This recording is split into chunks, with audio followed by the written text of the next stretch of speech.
Just a handful of years ago, this Lancer SE would have been a pretty cool contender in its category. Today, in 2013, it's like taking a trip back to the Soviet Union. Everything's a generation behind from another era. Let's drive this 2013 Lancer SE and check the tech, or at least the places where it should be.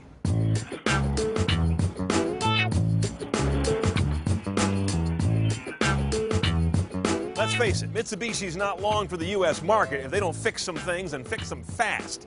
Their car lineup consists of 3 versions of this Lancer and the Galant, which I didn't know they even made anymore. They're pinning all their hopes right now on the 2014 Outlander. Meanwhile, we've got this Lancer in kind of mid-trim to show us where the company's gone stale on the vine the last couple of years. Now, inside the Lancer, the first thing you're struck by, and I mean struck by, are the acres of bad plastic. More than you'll see anywhere this side of a recycling plant. Hard, bad finishes that don't really gap well. Gah. Brings us to this head unit that is right out of the 80s. AM, FM, single CD, and an orange dot matrix display. Functional, yes, but just barely. That's bass. We've upgraded, as you can see, to the Rockford Fosgate audio system, 710 watts. That also rolls in 6 CD player, like anybody cares about that anymore. Huge old sub in the trunk. You see our aux jacks are down there. Infuriatingly, they are a pair of RCAs, which I've heard from a lot of you about, saying, why RCAs? Give me an aux mini, that's what I always have. Now, if you want Bluetooth hands-free, don't get all excited. We have the buttons, we just don't have the functionality behind them. That's part of an extra cost option that also rolls in Bluetooth streaming and a USB jack. As I understand it, though, the USB jack replaces the aux input, doesn't augment it. I could be wrong on that, but that's how I read the spec. A little disturbing if it's true.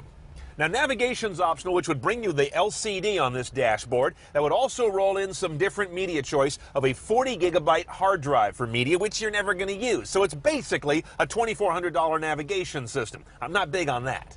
Knowing Mitsubishi's finesse with cabin tech, I'd blow off the nav entirely, at least on this generation. Now, the SE has the middle engine of a Lancer. You can actually, on the lower trims, get a smaller engine, a 2-liter inline-4.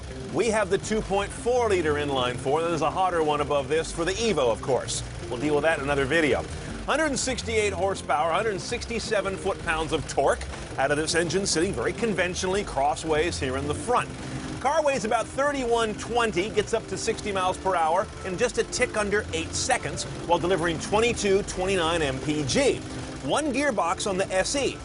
The CVT, continuously variable transmission. You cannot get the 5-speed manual unless you go down trim, and you can't get Mitsubishi's dual-clutch automated manual, their excellent SST gearbox, unless you go up to an Evo. So you're stuck with this combination. Now, what our Lancer does have that sets it apart in many ways is all-wheel drive. They call it all-wheel control. You may have seen that rocker switch in the cabin. You've got a 2-wheel drive front mode. You've got an automatically managed all-wheel drive mode or an all-wheel drive lock mode, putting it in the more serious realm for those of you that live in serious weather.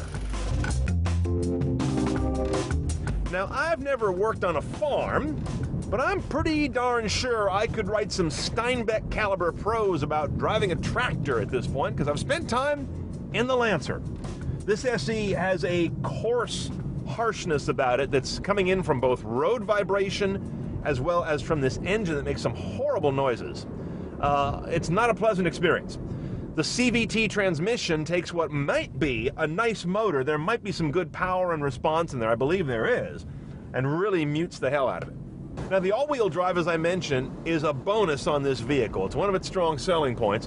Unfortunately, it's April in San Francisco. I don't have any way to really put it to a test, so we'll take the word of many, many owners who've attested that it's a great system to have at a really good price. So there's not a whole lot as the takeaway from this car, except that it's one of the last econo boxes that is still an econo box.